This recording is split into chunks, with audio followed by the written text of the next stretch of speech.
All right, I'm sure with this series, you knew it was coming. It had to be brought up, right? We had to start thinking about food. And in this video especially, I want you to think about when you're designing your historical to-go bag in the way of not like a 3-course fancy meal or something that you eat at home. You're wanting, because of weight, right? You're wanting to take as little as possible. And you want it to be able to cook whatever it is you're planning on taking and what can be cooked in the vessel that you're cooking it in, okay? And primarily, we're gonna start with water because chances are you're not gonna be able to carry enough water for 3 days. So that means you're gonna have to go to various water sources to get water. Chances are this water sources is not gonna be like in the 80s and 90s and going in your backyard drinking from a hose. Chances are it's gonna have to be from a creek, a stream, possibly a stagnant pool of water.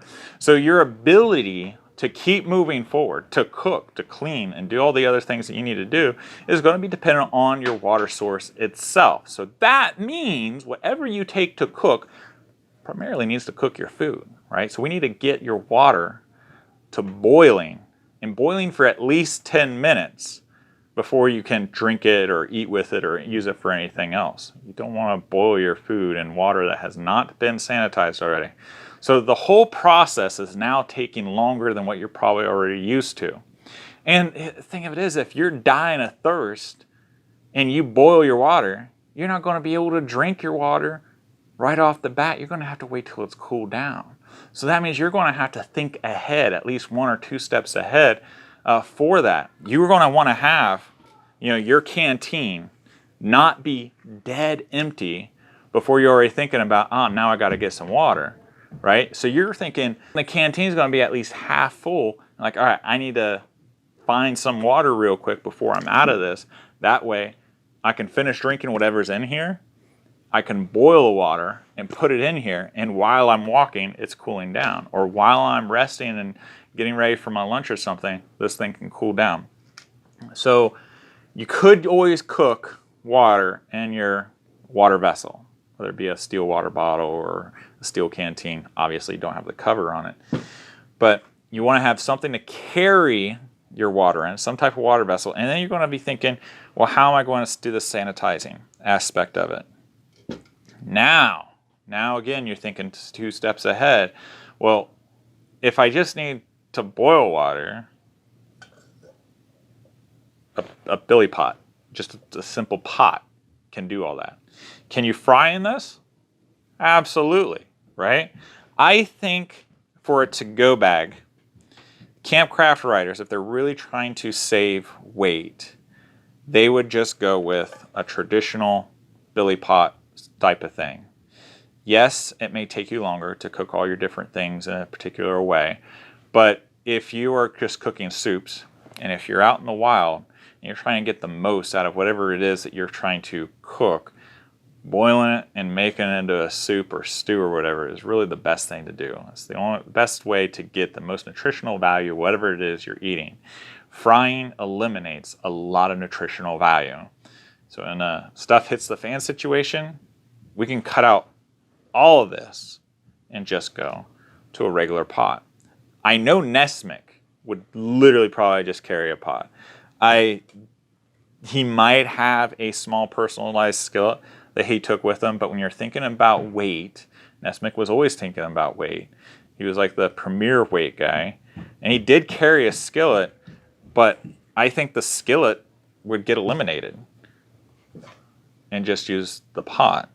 Now, you had a lot of other things at the time in the late 1800s, early 1900s, those available to camp crafters, to trekkers, backpackers, or whatever. Some of them were really good, some were not so good. Some of them were great for military applications, but for actual camping applications, not so great. Like the mess kit here, the Preston mess kit. This is really cool, but in reality, it's also pretty limiting of what you can do. It comes with a cup, and I did a video on this. I'll put a link at the end so you can check out this one, because this is really, really cool mess kit. You got your cup, you got your plate, you've got your vessel to even bake in, things like that. So this is a really neat mess kit. You can do a lot with it. You even got your thing that you're holding your water in. But I think due to the overall design of its cup, it's kind of limiting for a grown man. I think this cook kit, mess kit, whatever you want to call it, has possibilities, but I just think it's also a little short for a grown person in an emergency situation trying to cook everything that they need to cook. You could do it. Now the nice thing about this, especially in an emergency situation, if you don't have the skills to make a fire, maybe you're in an area that you're trying to limit fire, right? You've got your fuel source, you've got your concealment, your smoke, your wind break, whatever you want to call it, and you got your vessel. But again, this I don't think is enough for a grown man like myself to really be sufficiently full for a meal when I'm cooking. So this kind of goes to the wayside for me. If I'm eating potatoes or something, sure, but not so much. I love this mess kit, and it weighs about 3 or 4 times as much as this, in all truth. Both of them are made out of aluminum. But you get everything you need with this. So the bowl itself may not be able to have a meal that you can get full off of, but you can have your other side dishes cooking. Maybe even if you're baking a biscuit or something, that's baking on the side. Kind of like this one here. I think the pot's better than the cup, which is why I choose this one over that. I don't think this is as good as the pot in that regard as well. This one here, I think, is a great concept. It's very compact. You've got your grate in here. You've got all your other stuff. Again, I did videos on all of these different things. But I don't think this is a good when stuff hits the fan, because as stable or as unstable as this is, if my food fell out of this when I'm starving and I'm already nervous and scared, I'd be extremely frustrated. Okay? This is my all-time favorite mess kit. This has got my pot, this has got my cup, this has got my heat source, this has got my skillet. It has got everything I need to make a meal. And just like this one here, they pretty much weigh the same. If I'm cutting weight, I'm just taking the pot. Just taking the pot. It's one item. You can stuff stuff in here. You can boil your water in and boil enough water to fill your canteen. That's another thing that all these kind of lack in it, unless you're boiling the canteen itself, which you could do with the Preston mess kit.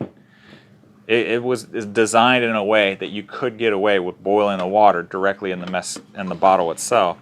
But then, you know, what are you drinking? So I'm going to go with this.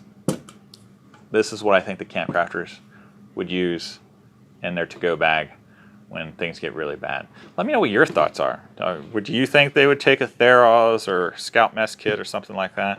Or do you think they would take maybe even, you know, a coffee pot?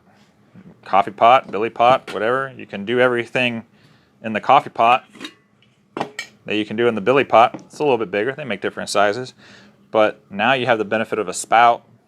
You got the 2 handles. You got the butterfly handles and everything. So I don't know.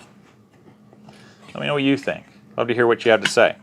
I hope you liked this video. If you did, please click like. It helps other people find the video. If you have a comment or something you would like to share, I'd love to hear it below. Please let me know. I'd really like it to hear. If you're interested in my monthly newsletter, then please go down below in the description box. There's a Google Forms on there. You put your email in. I send you my monthly newsletter. It comes out the last Friday of each month.